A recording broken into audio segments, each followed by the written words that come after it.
अपनी प्रतिक्रिया आप हमें ईमेल कर सकते हैं। पता है airnsdtalks@gmail.com। ये कार्यक्रम फिर से सुनने के लिए लॉग ऑन करें हमारी website newsonair.com।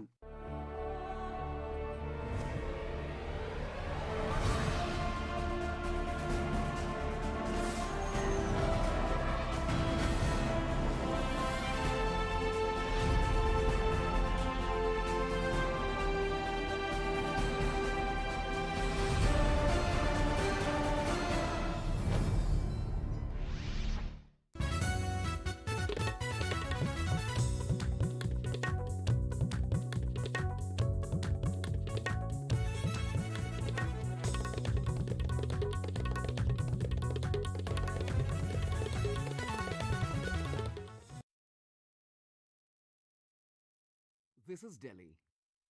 Please stand by for the next announcement. This is All India Radio. We now bring you the recording of the Sardar Patel Memorial Lecture 2020, delivered by Honorable Minister for External Affairs, Dr. S. Jaishankar, at the C.B. Muttamma Hall, Jawaharlal Nehru Bhavan, New Delhi, earlier this evening. It is a great privilege to be invited to deliver the Sardar Patel Memorial Lecture this year. An important tradition, one that actually started the year I was born. These lectures have been delivered by a galaxy of eminent leaders, scientists, policymakers, and intellectuals. I'm very aware of the many footsteps that I'm following today. That I represent Gujarat in the Rajya Sabha makes me even more conscious of this honor. As someone seeking to connect my world of diplomacy to Sardar Patel's record of taking on challenges of national development, I can think of no better subject than to focus on India's response to the world after the novel coronavirus. This pandemic has been the most devastating global event in living memory for most of us. Its cumulative impact in terms of lives and livelihood lost is truly hard to quantify. Because we are more developed and interconnected now, its implications for quality of life have been very profound. In many ways, the upheaval can be comparable to the devastation caused by a major conflict. Yet, it is also very different in terms of its impact within societies and between nations. How it will change our lifestyle is still an unfolding experience. What we can clearly see is that at the level of individuals, families, societies, or even nations, many prospects have changed significantly. There are, of course, opportunities embedded in this crisis, and their realization will be one test of leadership. At a collective level, we are still limited by our imagination to fully grasp the complications of an era that we have now entered. And it is when contemplating these uncertainties that have come upon us so suddenly that the value of leadership in difficult circumstances is really recognized. In the history of modern India, few symbolize that more appropriately than Sardar Vallabhbhai Patel. 75 years ago, both the world and India were in the midst of a different kind of turbulence, one no less in its seriousness. The Second World War had just ended, comprehensively overturning the global order. New centers of dominance emerged with very different interests and outlook. Forces set into motion, some predating the conflict, eventually ended colonial rule in vast parts of the globe. At home, of course, the endurance and determination of our pioneering independence struggle finally prevailed. But it did so at the cost of the partition of our country with all its accompanying consequences. This was the context when Sardar Patel ascended the leadership stage and took on the immediate challenges of nation building. He was already recognized as amongst our preeminent leaders, admired as much for his political vision as for his organizational skills. On the assumption of power, he took on the most difficult responsibilities of governance, characteristically setting aside his personal interests. And it is this period of his national leadership that holds the most relevant lessons for us today. In the popular mind, Sardar Patel is seen as responsible for the accession of Jammu and Kashmir, Hyderabad, and Junagadh. In reality, his contribution was even greater. In fact, these examples, challenging as they were, took place on a firm foundation that he had laid through a set of high-stakes and fast-paced negotiations with many other princely states. Now, because these events happened within India, we tend to think of them as politics rather than as diplomacy. But as VP Menon has so ably chronicled, the exercise involved the toughest negotiations that we can imagine. And whether it is in their objective, strategy, or tactics, they remain worthy of deep study even today. Sardar Patel is also rightly associated with refashioning the civil services for independent India. He could do so because his administrative acumen commanded deep respect in both the state machinery that we inherited and the one that was then grafted onto it. At the same time, the Sardar remained very much a man of the people. His ability to harness the energies of the masses to the most important issues of the day was legendary. His economic thinking has perhaps got less attention in history than it deserves. He clearly recognized the importance of rapidly building national capabilities by promoting greater entrepreneurship. When it comes to national security, of course, he was undoubtedly the most hard-headed and practical. Distracted neither by political romanticism nor theoretical constructs, he saw the world for what it was and strategized accordingly.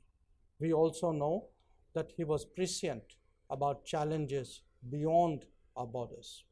His famous exchange with Pandit Nehru in November 1950 set out their contrasting worldviews. As he helped steer India through challenges fundamental to our national consolidation, the Sardar set out some basic approaches that are relevant even today. These can serve as an inspiration when we address the issues arising from an extraordinary pandemic. Even before COVID-19 engulfed the world, it was apparent that the international system that we had got used to was under great stress. Its causes were multiple and complex, and they enhanced each other. A set of issues centered around disenchantment with a globalization that created unequal gains within societies and among them. Looking back, it is evident that the economic interests of a few prevailed at the expense of the livelihood of many. The rationale of collective global advancement gradually lost credibility as a consequence. The resulting class wars in the developed world contributed to growing political insecurity in many cases. A second phenomenon, one more extended in its time frame, was the rebalancing of the global economy and thereafter of world politics. It was inevitable once independent nations emerged that there would be new centers of production and consumption. Its unfolding may have its own complexity that depended on national policy choices, but the larger trend was, in many ways, unstoppable. After all, no era in history can be frozen to the perpetual advantage of the temporarily ascendant. Yet, when it happened, it unleashed a range of competitions and frictions that characterize current international affairs. The combination of these two created a third set of challenges for the established global architecture, a radical change in the weightage of world powers, along with an accompanying behavioral shift of dominant ones. In particular, the rise of China and the repositioning of the United States have deep relevance. As interests and models became more difficult to reconcile, The resulting frictions brought into the open issues that were dormant till then in the international discourse. To add to all these is a transformation of the metrics of power in an era of higher technology reliance and greater interdependence. Political influence became less dependent on raw military strength and increasingly shifted to utilizing instruments like finance, trade, connectivity, data, and technology. These cumulative effect of these multiple happenings is visible today in more players, contested rules, conflicting agendas, and sharper disputes. The COVID-19 pandemic could well be the last straw on the back of a fraying global consensus. If the world carried the burden of pre-existing conditions even as it was hit by the pandemic, India was no exception. The conventional narrative in that regard tends to focus on issues of finance and trade, with some social and political problems added for good measure. But a truly self-critical assessment of the last quarter century would raise deeper questions about our very understanding of reform and globalization. It is often said that in India, we do the changes we must rather than the changes we should. In other words, we react to the crisis of the moment and slip back into a default position of complacency once that appears to be addressed. And the truth is, that is pretty much what has happened to us since the early 1990s. Debates on reform have focused largely around different aspects of the economy, industry, and commerce, perhaps natural if we recall that the triggering crisis was a balance of payments one. But the undeniable reality is that large swaths of economic, social, and human activity were left untouched. Whether it was agriculture or labor, education or administration, the power of vested interests kept the impulses of further reform well at bay. Our human development indices then naturally did not improve, and requirements of urbanization remained as ineffectively addressed as the demands of rural growth. Not just that, the absence of progress across the social front began to tell increasingly even on the economic one. This domestic scenario was mirrored by an external strategy that also limited India's competitiveness. In the pursuit of globalization, we entered into arrangements with very short-term calculations. India imported to consume, trade, and profit rather than to absorb, innovate, and produce. The over-leveraging of low-cost options from outside obviously eroded domestic manufacturing. Not coincidentally, despite fairly high economic growth, India's employment challenges also started worsening. The consequences of this on sustaining demand and promoting production unfolded over time. Quite unconsciously, we began to perceive in the efficiencies of others a solution for our own limitations. And with that, the cause of reform remained at a level that was comfortable for the order of the day. If self-assessments remained positive, it was because they were based on benchmarking ourselves against our own past rather than vis-a-vis competitors. That many others, including in our near proximity, had raced ahead always had explanations. By the second decade of this century, these realities have caught up with us. It has led to a growing realization that globalization without a strategy is like driving without a destination. And the true yardstick for reform can only be its impact on comprehensive national power.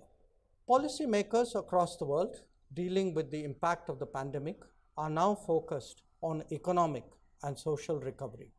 Nations have made decisions in line with the particular circumstances, many conscious that the real challenges still lie ahead. Addressing both lives and livelihood has been an overarching concern for all. Expectedly, This is India's primary preoccupation too at this time. The pathway to recovery, however, also has steps of resilience that reflect the pandemic experience. These could be in terms of the more direct concerns, as in the health and pharmaceutical sectors, or they could be broader, covering domestic, manufacturing, distribution, and consumption. Perhaps more than we realize, rapidly creating a pandemic response infrastructure and meeting huge socio-economic needs during a crisis has created a new level of expectations. If the Indian public has shown commendable fortitude and discipline in the face of adversity, it is in no small measure due to leadership and motivation. Today, however, it is essential to think through strategies that would help put that behind us. But precisely because the pandemic has brought to fore many shortcomings, this is also an opportunity to contemplate deep reforms. In a sense, a foundation for that has been laid by a set of initiatives since 2014. National campaigns addressed a wide range of challenges that were traditionally excluded from the debate on reform. They range from financial inclusion to digital delivery, both on a mass scale, from power and water for all to affordable housing, education and toilets for girls to sanitation and cleanliness, urban planning and rural incomes to accelerating infrastructure building, from digitization and formalization to skills development, as well as promoting startups, entrepreneurship, and innovation. The message was of improving human development indices, making basic amenities available, leapfrogging using digital mediums, empowering the aspirational, and expanding opportunities and benefits while strengthening skills. No less important was making change into a theme of a people's movement. By doing so, we have finally put behind us the colonial mindset that the people and the government are two different entities. This commitment to societal transformation was clearly appreciated by the public at large, as evident in the electoral outcome of 2019.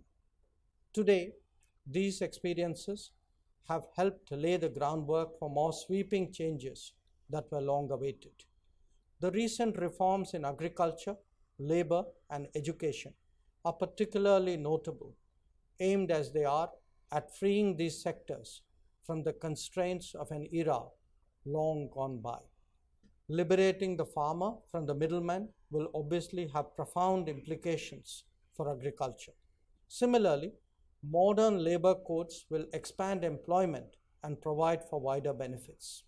Educational changes have not only introduced more flexibility, but made us more employment friendly. Indeed, when set against the backdrop of massive social welfare programs and digitally assisted delivery, it tells us how much more reformist a human-centric approach to governance can be. Policy reforms, however, require practical support, and that too has been forthcoming in different ways. Manufacturing generally and MSMEs are getting the attention and support now that they have long deserved. More than the sectors themselves, India appears to be freeing itself from the economic outlook of the period that followed the demise of the Sardar.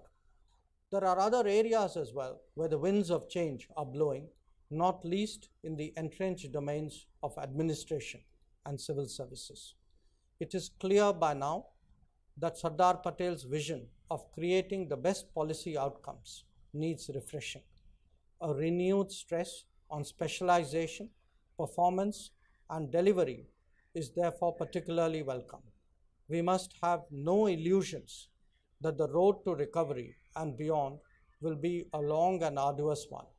Looking at the horizon, there are lessons from experiences of others that India needs to imbibe, whether in terms of human resources, social infrastructure, or economic capabilities.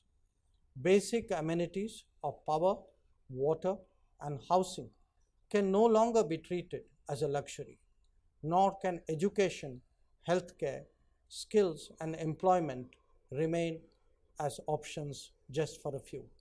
In particular, a greater focus on technology and manufacturing is central to India's prospects.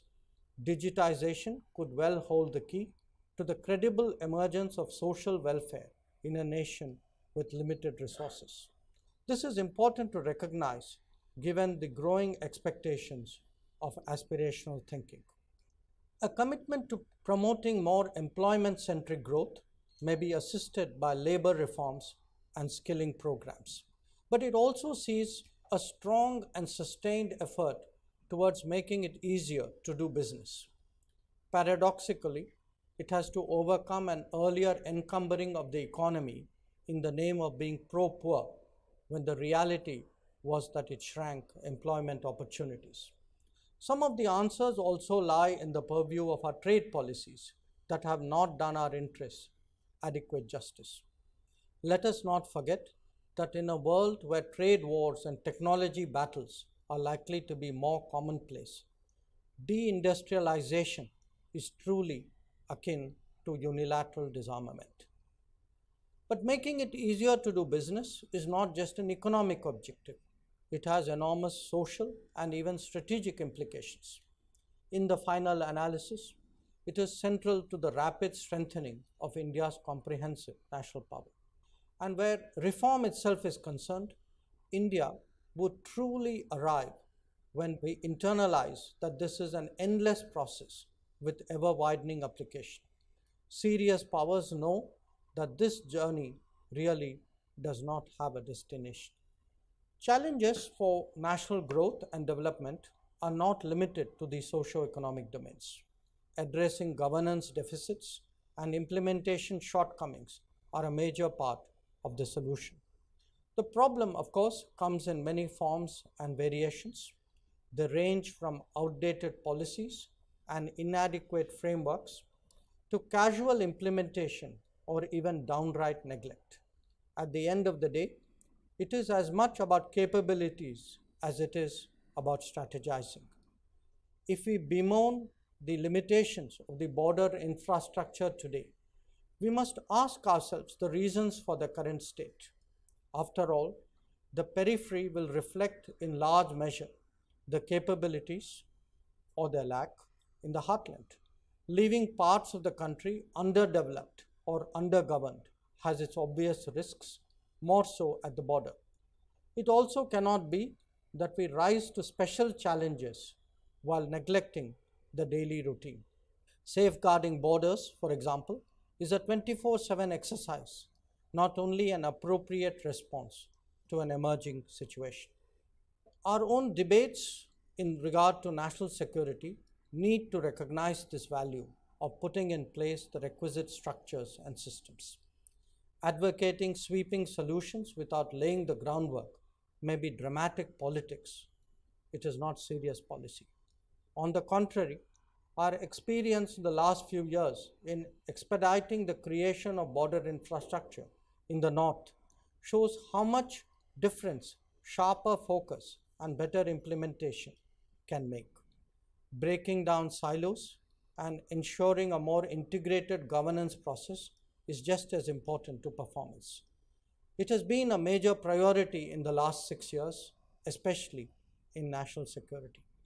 This shift from declarations to delivery is very much in keeping with the outlook of the Sardar.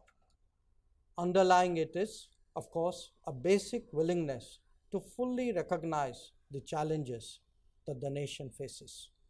By playing down issues like cross-border terrorism or competitive geopolitics, there has been a tendency to look away from hard choices. In a more difficult world, this is going to be less possible. The quest for a more perfect union is one that is pursued by all diverse societies and federal polities. Indeed, if there is one area on which Sardar Patel left an indelible imprint, it is in national integration. As a civilization that values unity in diversity, it is vital that we nurture the bonds that bind us together. Our journey in the last 73 years has not been without its obstacles. If we have successfully surmounted them, it is in large part due to a national determination that emanates from the Sardar's legacy. But there are issues left over from his era where neglect has been rationalized to great measure over the last years. Catering to vested interests or ignoring ground realities cannot serve us well.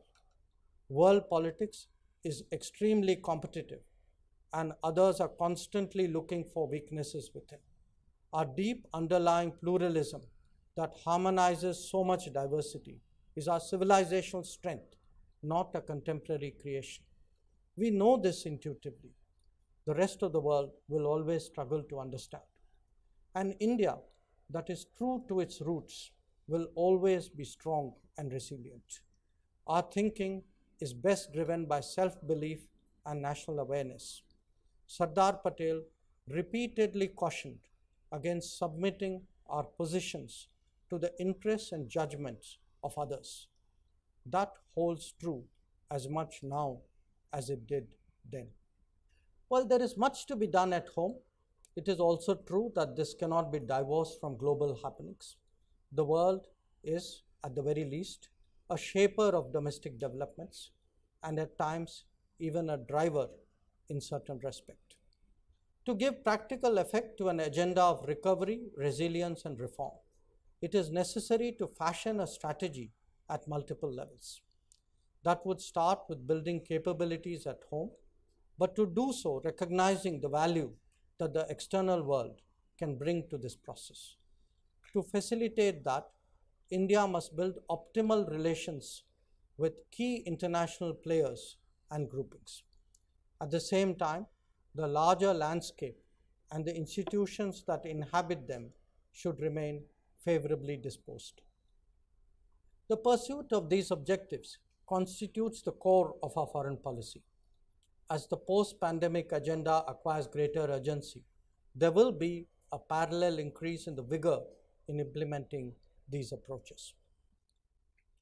The challenge here, however, is that the COVID-19 has added to the complexity of a world order that was already in transition. Therefore, getting our foreign policy calculations right is key to the effective realization of domestic development. In the saga of modernization, foreign collaborations and transactions have been the basis for absorbing better technologies and practices. Identifying and facilitating these inputs became the priority of the foreign policies of countries that were more focused on rapid development. We saw this in both East Asia and Southeast Asia. In our own case, there was an expectation that the opening of the Indian economy after 1991 would create similar outcomes. A quarter century later, it is apparent that this has not been the result. Instead of absorbing technologies and enhancing our capabilities, we have allowed subsidized imports to substitute our own production. The result is the hollowing out of sectors and an undermining of small and medium enterprises that constitute the very backbone of any large economy. This cannot be allowed to continue. Looking back, it is difficult to think of any comparable economy that has leveraged its market access so inadequately. Some of the responsibility can rightly be laid on the arrangements that were negotiated in this period. But there is also the larger reality of market distortions and non-market players. Yet, the powerful narrative of political correctness kept us on a questionable path for too long. Today, an ability to think for ourselves creates an outlook more in consonance with our national interest. In approaching foreign partners, we need to accurately assess their complementarity before reaching understandings. There can always be a case for flexibility and even generosity towards friendly neighbors. But as a rule, reciprocity and mutual benefit must guide our thinking. That past experiences have not always worked well, however, does not make the argument for engaging the world any weaker. On the contrary, post-COVID recovery necessitates both a stronger international collaboration at home and a larger economic participation abroad.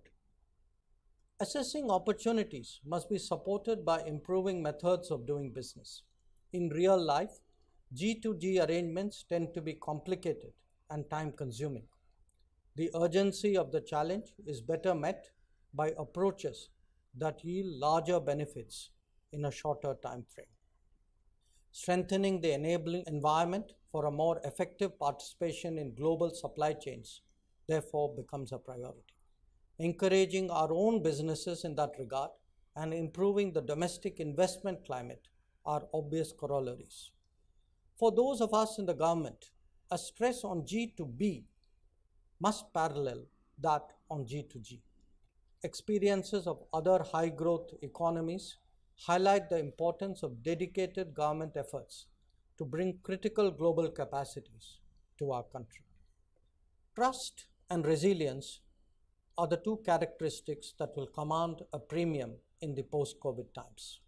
The pandemic came when global suspicions were already rising and trade frictions were well advanced. The behavior of states during this period only further highlighted the value of more dependable supply chains. In some cases, they may be shorter.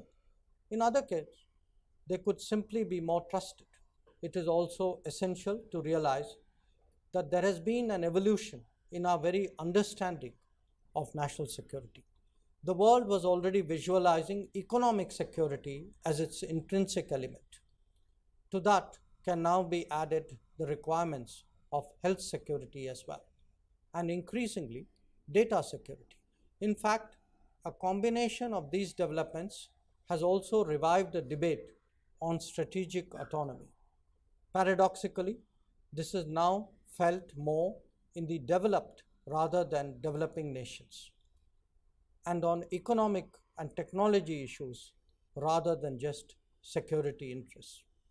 For India, it is imperative to participate vigorously in the coming global conversations and in framing of contemporary policies. Over the last 2 decades, we have firmly established a global techie reputation that helps both business and branding. The pandemic has now shored up the perception of India as the pharmacy of the world. After all, we not only ramped up production to meet a spike in global demands, but actually supplied medicines to 150 countries, many of them on a grant basis. The attention is also shifting to the difference we will make in ensuring that vaccines for COVID are affordable and accessible. There are other areas as well where Indian talent can make a global impact. As the world moves towards a knowledge economy, the salience of engineering and innovation will only grow. Applications of technology will create an ever wider domain of services. Even agriculture holds new possibilities once it is liberated from the current constraints. Like many others, we approach the world to a considerable degree as a marketplace. But given our expanding talent pool, we should also visualize it as a global workplace. If mobility is already so significant in our calculations, the work from home culture spawned by the pandemic could well open up new vistas. Unlocking the potential of global cooperation, however, requires strong relationships with major powers. In the past, the nature of the world order imposed its own constraints in that regard. In many cases, the political and security overlay impacted collaboration in all other areas. A strong bloc mentality also inhibited serious cooperation beyond formal partnerships. Our own capabilities being less, we held neither great attraction as a market nor wielded much influence as a producer. All of this has changed considerably in our favor. India is one of the primary beneficiaries of the wider dispersal of power, the greater spread of prosperity, and a loser global architecture. We may still have a long way to go, but our stature grows with each passing day. While that also means that we have much to do, this shift in sentiment is a powerful factor that must be fully leveraged. And doing that means a more imaginative diplomacy that engages multiple partners to secure optimal outcomes. It, of course, also recognizes that the very nature of global interactions is now less rigid. But while softer hands are needed to manage a wider canvas, our positioning and standing would depend very much on critical bilateral relationships. As India rose steadily in a changing world, a key element of that journey was its expanding ties with major power centers. In virtually every case, the content of ties grew substantially, whether weighed in terms of politics, security, economy, technology, or even our community there. Some nations were more openly supportive of India's rise, others took nuanced positions. The extent of convergence also inevitably varied, not just by the partner, but on occasion, even by geography. While each was naturally unique, what they shared was a common realization of global multipolarity and interdependence. India's own growing capabilities and influence made it a bigger factor in the calculations of others. Management of these relationships, especially in a more frictional world, is obviously not going to be an easy challenge. In respect of the United States, successive governments on both sides have steadily pursued what has become a non-partisan endeavor. A strong economic and technological complementarity, also reflected in the work culture, has laid a strong foundation.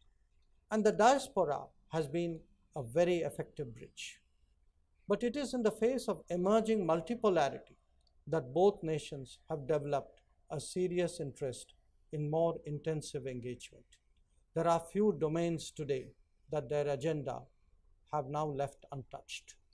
As their comfort levels improved, hesitations of history have been put gradually behind. Compulsions of the global scenario will create stronger convergences that bode well for the future direction of these ties.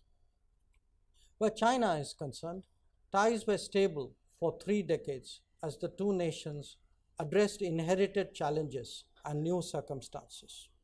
Peace and tranquility in the border areas provided the basis for expanded cooperation in other domains. But as the pandemic unfolded, the relationship has come under severe stress. To restore normalcy, agreements between the two countries must be respected scrupulously in their entirety. Where the line of actual control is concerned, any attempt to unilaterally change the status quo is unacceptable. The relationship cannot be immune to changes in the assumptions that underpinned it. Large civilizational states re-emerging in close proximity will not have naturally easy ties. Their interests are best served by a sustained engagement based on mutual respect and mutual sensitivity. In a world with so many changes underway, India's relations with Russia have held remarkably steady. The strategic logic that has sustained this relationship since its early days still remains largely relevant. Collaboration in a range of sensitive domains has been its hallmark. Societal sentiment has traditionally recognized the special nature of these ties so far. Increased economic substance in their cooperation has also added greater ballast to the ties. As both countries take stock of the post-COVID scenario, the intersection of their interests is likely to continue. Insofar as Europe is concerned, India's engagement in recent years has transcended the focus on its larger members. Those have been consolidated even as we have sought a deeper relationship with the EU collective. The partnership with France has assumed strategic connotations. Ties with Germany are coming into their own. There is a greater engagement with the sub-regions of Europe. definitely more conversations with Brussels, and probably a refreshing of traditional ties with the UK. As a region full of capabilities, resources, and best practices, Europe is a natural partner for a more ambitious India. Its revived interest in the Indo Pacific strengthens the relevance of this engagement. Shared values and systemic trust means more as geopolitics becomes sharper. At the opposite end of the world, there is an equally strong case for accelerating the partnership with Japan, responsible for catalyzing many aspects of India's modernization. Its true potential is still far from realized. Today, the Bullet Train project promises to be the new flagship initiative, one that could profoundly change India's transportation, urbanization, and technologies. Japan can make a difference to India's participation in global supply chains. The two nations cooperate closely on reforming multilateralism and have strong shared interest in shaping the contours of their region. While engaging the different poles of an emerging global order, India will continue to give the utmost attention to its immediate neighborhood.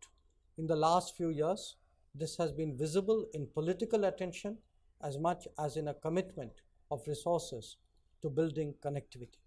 As an outlook, the neighborhood first policy remains generous and non reciprocal in creating the basis for shared activities in different domains.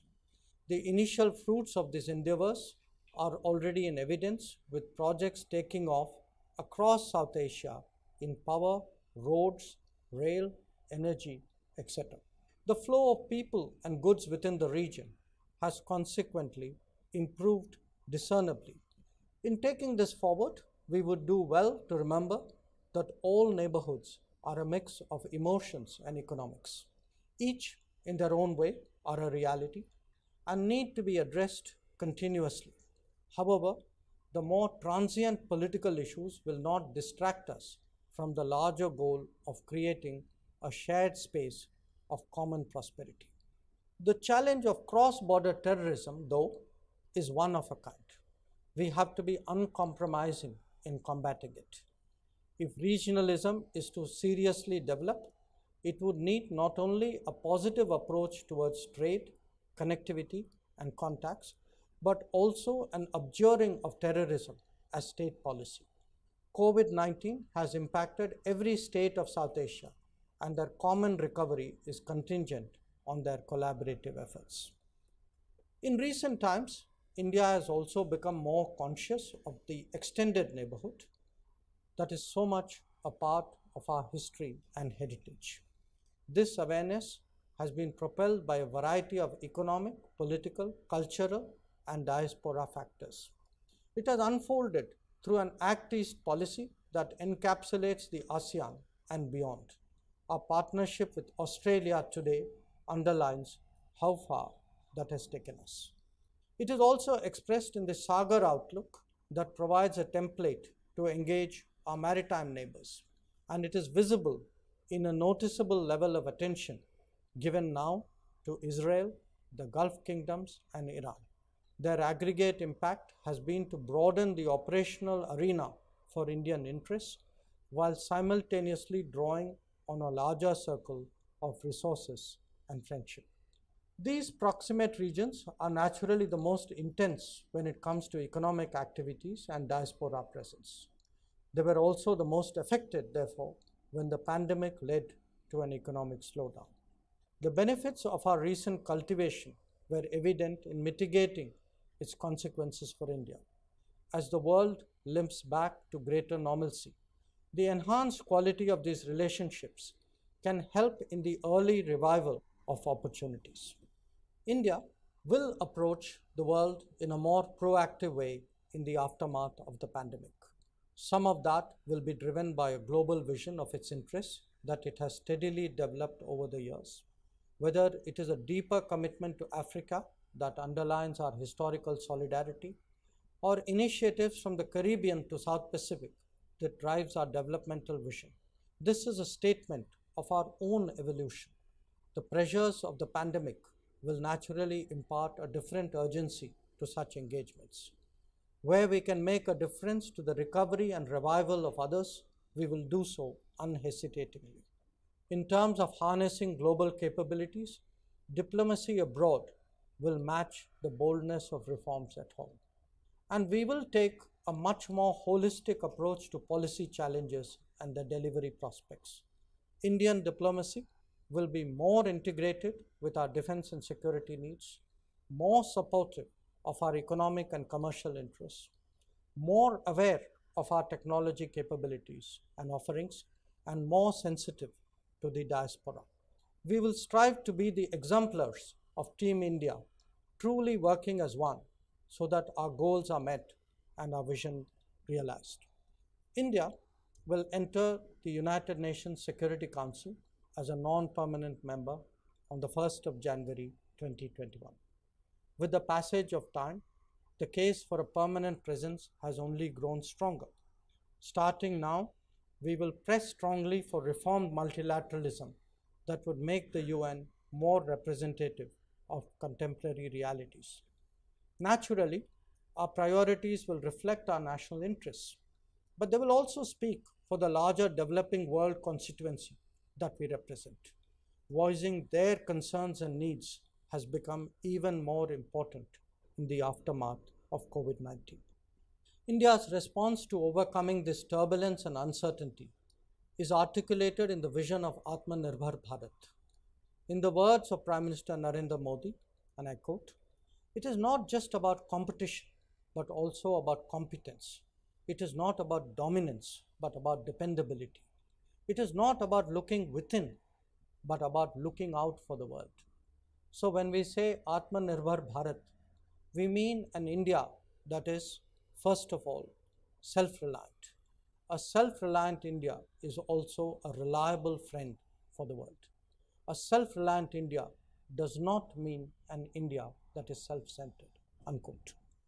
This worldview captures the agenda of recovery, resilience, and reform that is the imperative of our times. The prospect is of a self-confident and self-sustaining India whose greater capacities will make it a more effective player in the global arena. It means policies that will promote and encourage our own entrepreneurship and innovation, but it also proposes initiatives that open the pathway to greater international collaboration. Striking an optimal balance between what we need to build at home, what the world has to offer, and what we can contribute is not an easy exercise. But the surest way of getting it right is to see it through the lens of overall socio-economic progress. And it takes a humanistic garment to understand this clearly. India represents 1/6 of humanity, and its success and failure will, in many ways, shape its future. While we may be numerically strong, our influence is still not proportionate to our capabilities or to our potential. As someone who is quintessentially Indian, Sardar Patel would surely approve of a greater national self-confidence being expressed on the global stage, whether it is in terms of our heritage like yoga or Ayurveda, our initiatives like the International Solar Alliance or the Coalition for Disaster Resilient Infrastructure, or indeed strategic concepts and diplomatic platforms that serve our interests. We are making commendable progress. India is today more Indian abroad. The world is also more cognizant of this reality. And this is not just about abstract ideas and intangible activities. Taking care of its people is an intrinsic element of the rise of a nation. For some time now, our pride in the achievements of the diaspora has been matched by looking after our nationals abroad. The pandemic was an exceptional test of our resolve. But the Vande Bharat mission emerged as proof of the capabilities of New India. I take this opportunity to salute all those who made it happen. Sardar Patel steered India through the immediate aftermath of partition and shaped the firm establishment of our modern nationhood. He left us with his dreams of an India that would take its due place in the Committee of Nations. but he also provided us the inspiration to traverse that pathway with determination. His assessment of the landscape and the hurdles that we may face was always grounded in realism. As we near the 75th year of our independence and seek to overcome an unexpected challenge, transforming this crisis into opportunity would surely be his way of responding. After all, Iron Men not only determine events in their own time, but remain an inspiration that lasts years beyond. Thank you so much.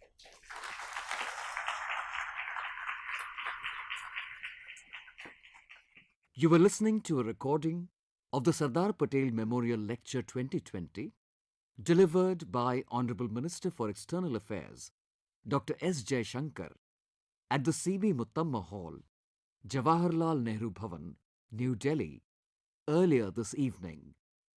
This broadcast came to you from the Delhi station of All India Radio.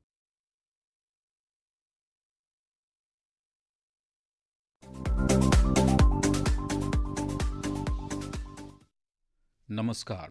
A warm welcome to World News, an Indian perspective on All India Radio.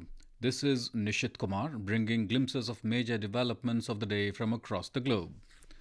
The headlines. Prime Minister Narendra Modi says India is fully ready to protect its sovereignty and integrity, calls on international community to unite against growing threat of terrorism. China says it wants to develop non-confrontational relations with Washington based on mutual benefit. WHO chief cautions against over-dependence on natural herd immunity strategy against coronavirus. Sean Connery, the former James Bond actor, is no more. Philippines orders evacuation as Typhoon Goni approaches its southern coast.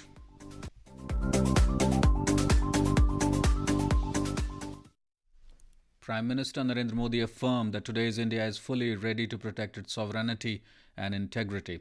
The Prime Minister said India's perspective and attitudes towards borders have also changed. The Prime Minister was addressing the Rashtriya Ekta Divas parade on the occasion of 145th birth anniversary of the Iron Man of India, Sardar Patel, at the Statue of Unity at Kevadia in Gujarat today. Criticizing the neighbouring countries, Mr. Modi said those eyeing the land of India are getting a befitting reply.